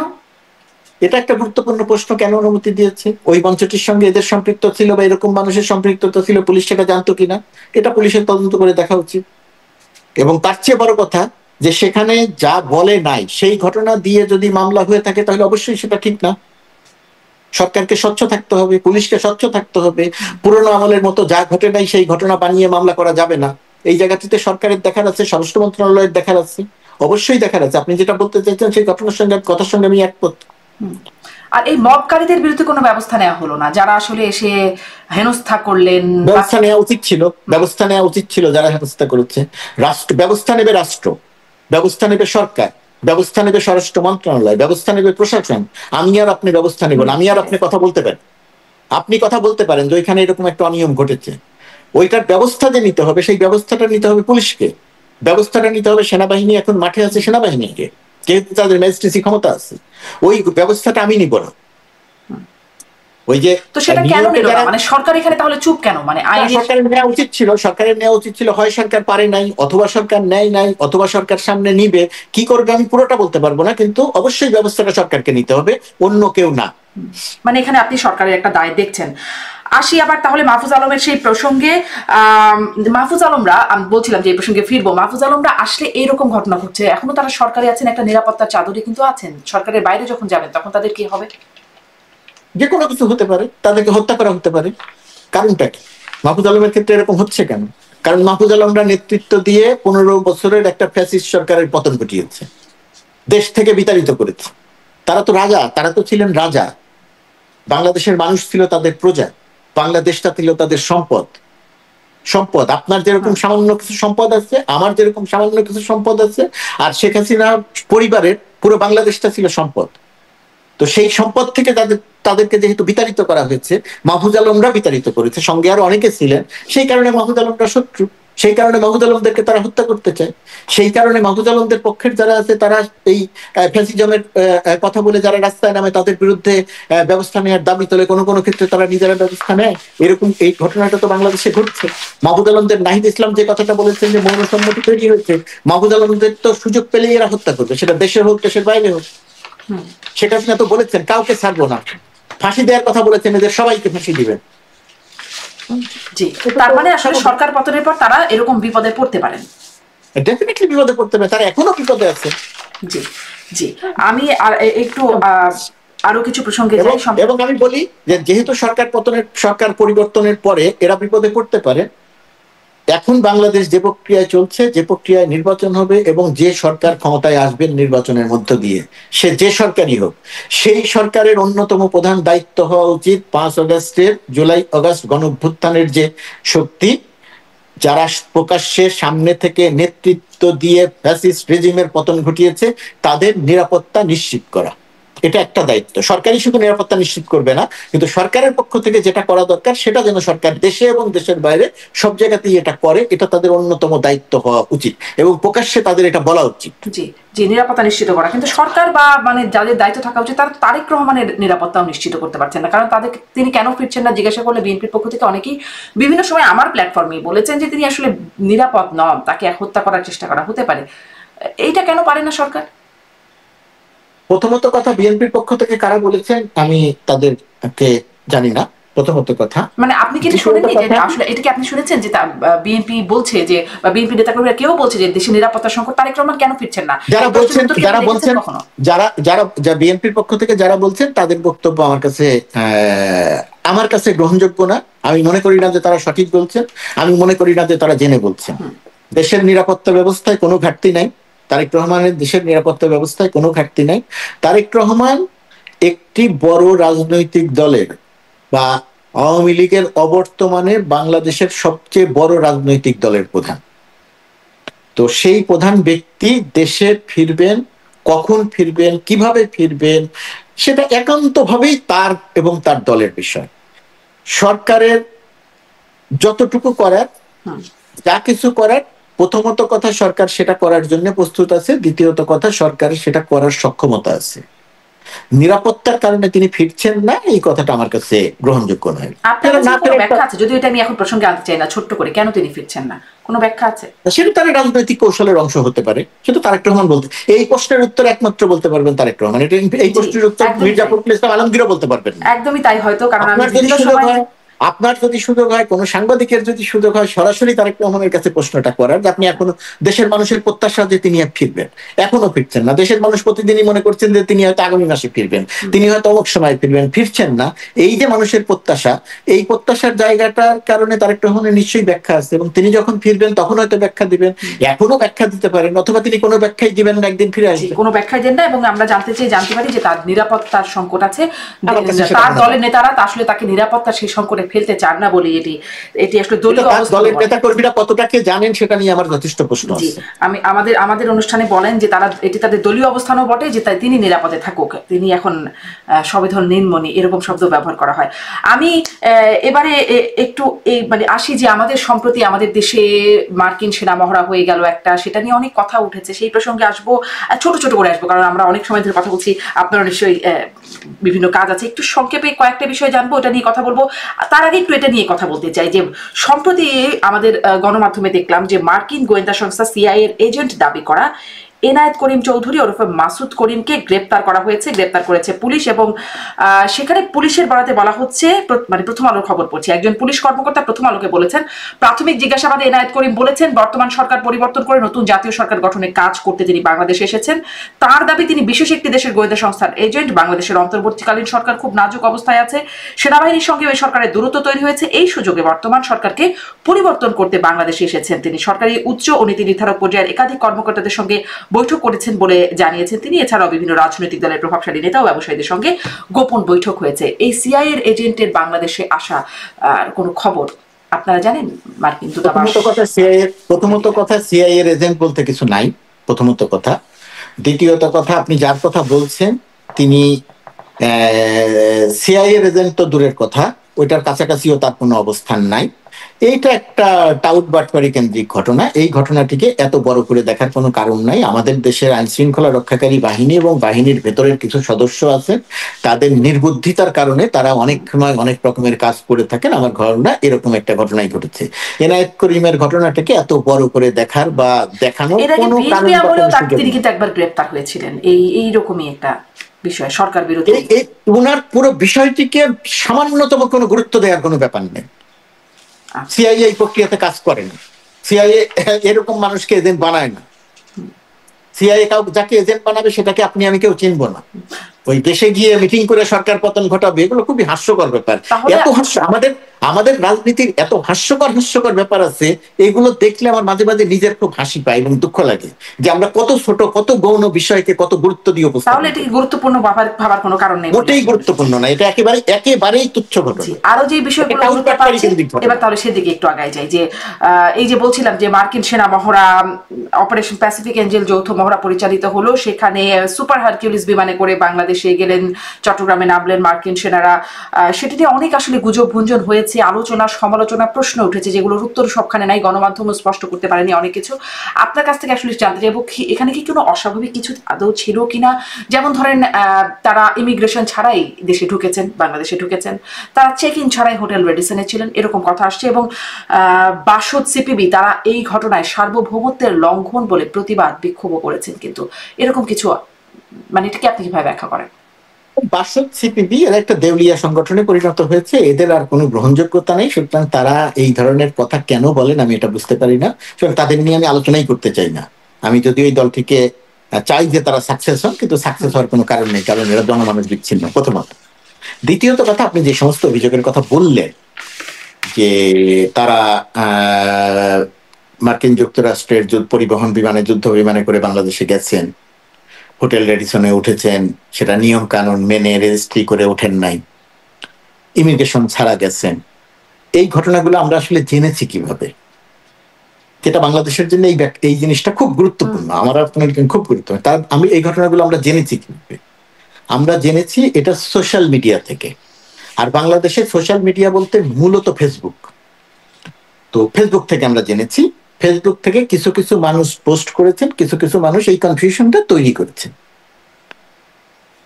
আমরা এটাই জানতাম একজন সাংবাদিক, ক্ষুদ্র সাংবাদিক হিসেবে, যে সমস্ত জায়গাতে বিভ্রান্তি তৈরি হয়, সোশ্যাল মিডিয়া যদি কোনো বিভ্রান্তি তৈরি করে, অথবা ব্যক্তিগত অথবা গল্প আড্ডায় যদি কোনো বিভ্রান্তি তৈরি হয়, গণমাধ্যমের দায়িত্ব সেই বিভ্রান্তিটা দূর করা।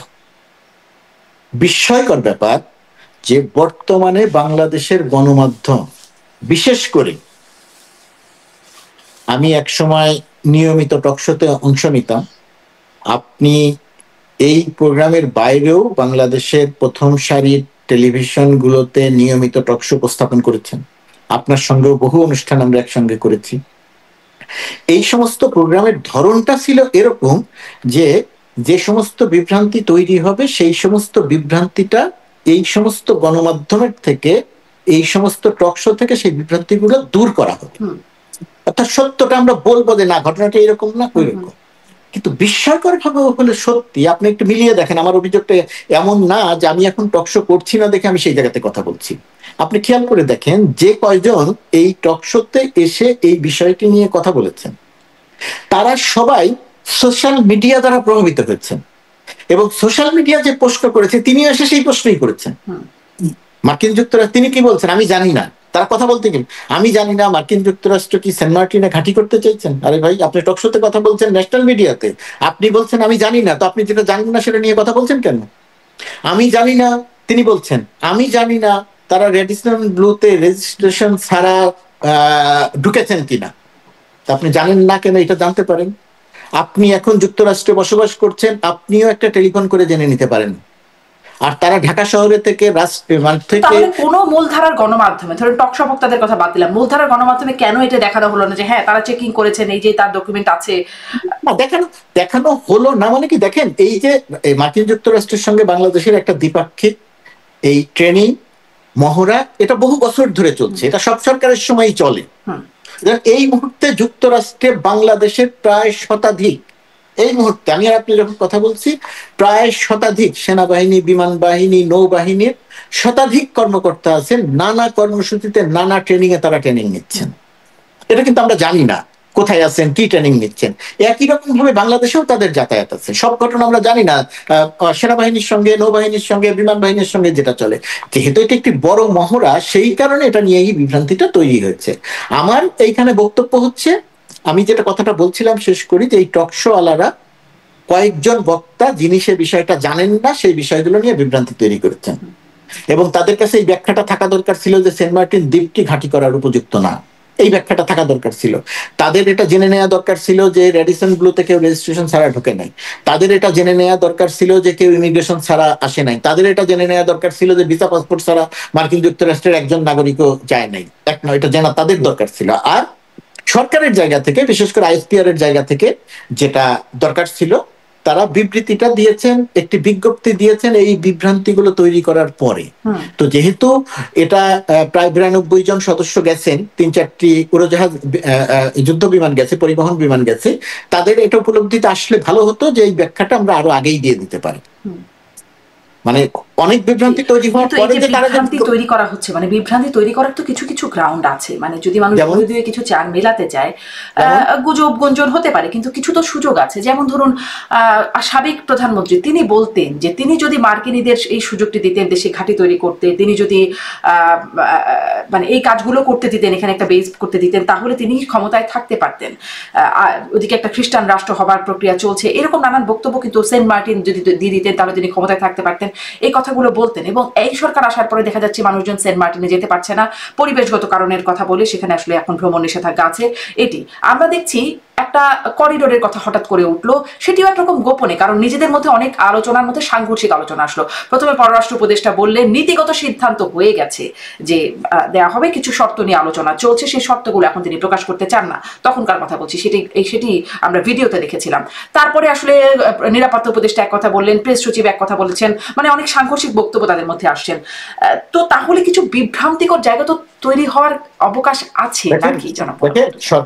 সরকারের বক্তব্য, আপনি যে কথাগুলো বলছেন, সরকারের যে কোনো বক্তব্য, যে কোনো অবস্থান একটি জায়গা থেকে যদি পরিষ্কার করে আসে তাহলে ভালো হয়, এবং সেটাই আসা উচিত, একটা সিস্টেমেটিক ওয়েতে আসা উচিত। এই যে আপনি যে অনেকগুলো কথা বললেন, এই অনেকগুলো কথা একটি জায়গা থেকে, একটি সরকার সেই জায়গা থেকে যদি অনেকগুলো কথা আসে তাহলে বিভ্রান্তি হওয়াটা খুব স্বাভাবিক। এবং এই ক্ষেত্রে আপনি যেটা বললেন, হ্যাঁ বিভ্রান্তিটা তৈরি হয়েছে, অস্বীকার করার কোনো পথ নাই। আর বাস্তবতা হচ্ছে একই সঙ্গে আসলে অনেকগুলো ঘটনা ঘটছে। যেমন 1 বছর আগের বাস্তবতা বা 1 বছর আগের বাস্তবতা এমন ছিল না যে বাংলাদেশের সঙ্গে সীমান্ত ছিল মিয়ানমারের। 1 বছরের মধ্যে বাংলাদেশের সঙ্গে এখন মিয়ানমারের সীমান্ত নাই, সীমান্তটা হয়ে গেছে আরাকান আর্মির, তাদের নিজস্ব সার্বভৌমত্ব সারা সেখানে প্রতিষ্ঠা করেছে। 1 বছর আগে মিয়ানমারের যে সেনাবাহিনী, মিয়ানমারের যে সীমান্ত পুলিশ সীমান্ত পাহারা দিত, এখন সেখানে পাহারা দেয় আরাকান আর্মি। নতুন বাস্তবতা তৈরি হয়েছে, দেশের ভেতরে যাওয়া আসা ইচ্ছে করলেই সবকিছু ঠেকানো যাচ্ছে না। এই ঘটনাগুলো অনেক কিছু ঘটেছে। যেহেতু অনেক কিছু ঘটেছে, রোহিঙ্গা একটা বড় ইস্যু বাংলাদেশের জন্য, আরাকান আর্মি রোহিঙ্গাদের সঙ্গে একটা সাংঘর্ষিক অবস্থানের মধ্যে আছে, অনেক ঘটনা ঘটছে। সেই কারণে আমিও প্রত্যাশা করি, এবং আমি সরকারের নীতি নির্ধারক পর্যায়ে যখন কথা বলার সুযোগ পেয়েছি তখন সেটা কথাটা বলেছি যে বক্তব্যটা একটি জায়গা থেকে আসা দরকার। যদি এরকম কয়েকটি জায়গা থেকে আসে তাহলে এরকম বিভ্রান্তি তৈরি হবে, এটা একটা ব্যাপার। আর সেন্ট মার্টিন দ্বীপকে কেন্দ্র করে আমার ধারণা যে সেন্ট মার্টিন দ্বীপকে কেন্দ্র করে সোশ্যাল মিডিয়াতে যারা জল্পনা কল্পনা ছড়ান সেই জায়গাতে আমার খুব বেশি কিছু বলার নাই। তার কারণ সোশ্যাল মিডিয়া তো কোনো এডিটেড কোনো গেট কিপার নাই, যে কেউ যে কোনো কথা লিখতে পারে। কিন্তু গণমাধ্যমের দায়িত্ব, আমি আবারও টকশোর কথা বলছি, টকশো মানে তো টকশো না, টকশো মানে তো মেইন স্ট্রিম টেলিভিশন মিডিয়ার একটা বক্তব্য। তো সেই জায়গাটা সত্যটা প্রচার করা উচিত আমাদের, বা আমি যখন কথা বলবো সত্যটা। সেন্ট মার্টিন দ্বীপটা নিয়ে ইতিপূর্বে বহু লেখা হয়েছে যেটা ঘাঁটি তৈরির উপযোগী না, বহুবার বলা হয়েছে যে এই দ্বীপটা কখনোই কোনো মার্কিন যুক্তরাষ্ট্র কখনোই এটা চায় নাই যে ঘাঁটি করব, বাংলাদেশও দিতে চায়নি, তারা যেন বহুবার বলা হয়েছে। এখন আমি টকশোতে এসে যদি বলে আমি জানি না সেখানে কি ঘাঁটি হচ্ছে, এটা তো বিভ্রান্তিকর কথা। মানে কিন্তু প্রশ্নটা তো ওখানে যে সরকারই যখন সত্যটা সঠিকভাবে বলছে না বা যথেষ্টভাবে বলছে না, বা সরকারের মধ্যে থেকেই যখন বিভ্রান্ত হচ্ছে, তখন তো মানুষের বিভ্রান্তি তৈরি করা ইচ্ছাকৃতও হতে পারে। সরকারের ভেতর থেকে সত্যটা বলছে না সেটা সত্য নয়। সেন্ট মার্টিন নিয়ে সত্যটা বলা হয়েছে, করিডোর নিয়ে প্রথমে শুনলাম, আমি সেটা বললাম যে এক জায়গা থেকে আসা দরকার। তারপরে ধরেন নন ডিসক্লোজার এগ্রিমেন্ট হলো, সেখানেও আসলে আমরা জানি না যে কি কি বিষয়ে এগ্রিমেন্ট হয়ে গেল। এই সরকারের সেই নন ডিসক্লোজার এগ্রিমেন্ট করবার এখতিয়ার কতটা আছে, মানে রাজনৈতিক দলগুলো তারাও কতটা, তারাও তাদেরকেও জিজ্ঞাসা করে দেখি, তারাও খুব জানেন না বিষয়টা। তখন তো আসলে কিছু বিভ্রান্তি হতেই পারে যে আসলে সরকার এটার কারণে এটা করছে কিনা, ওটা থেকে ওটা হচ্ছে কিনা। নন ডিসক্লোজার চুক্তির কোন চুক্তির কথা বলছেন আপনি? সম্প্রতি নন ডিসক্লোজার চুক্তি হলো না বাংলাদেশের সাথে ট্যারিফের নিয়ে নেগোসিয়েশনের সময় একটা চুক্তি হয়েছে নন ডিসক্লোজার। এটার ব্যাখ্যা সরকারের পক্ষ থেকে খুব পরিষ্কার করে দেয়া হয়েছে। সেই ব্যাখ্যার পরে আর কোনো প্রশ্ন আসার সুযোগ থাকার কথা নয়। আমি খুব সংক্ষেপে আরেকবার বলি, মার্কিন যুক্তরাষ্ট্র পৃথিবীর যে সমস্ত দেশের উপরে বাংলাদেশ সহ শুল্ক আরোপ করেছিল, সেই সমস্ত দেশকে আহ্বান জানানো হয়েছিল তোমরা আমাদের সঙ্গে আসো এবং আলোচনা করো। পৃথিবীর ইউরোপ সহ, ভারত সহ পৃথিবীর সমস্ত দেশ, কানাডা, জাপান, দক্ষিণ কোরিয়া সহ পৃথিবীর সমস্ত দেশ মার্কিন যুক্তরাষ্ট্রের সঙ্গে আলোচনা করেছে। সমস্ত দেশকে আলোচনা করার আগে একটি চুক্তিতে স্বাক্ষর করতে হয়েছে। সেই চুক্তিটি হচ্ছে, আমরা এখন যে আলোচনাটি করছি সেটি একটি গোপনীয়তার চুক্তি, অর্থাৎ আলোচনা চলাকালীন আমরা কোনো তথ্য প্রকাশ করব না কি নিয়ে আমরা আলোচনা করছি। কারণ একই সঙ্গে 40-45টি দেশের সঙ্গে আলোচনা করছিল যে একটি দেশ যাতে আর একটি দেশের বিষয়ে জানতে না পারে যে কি কথা আলোচনা হচ্ছে।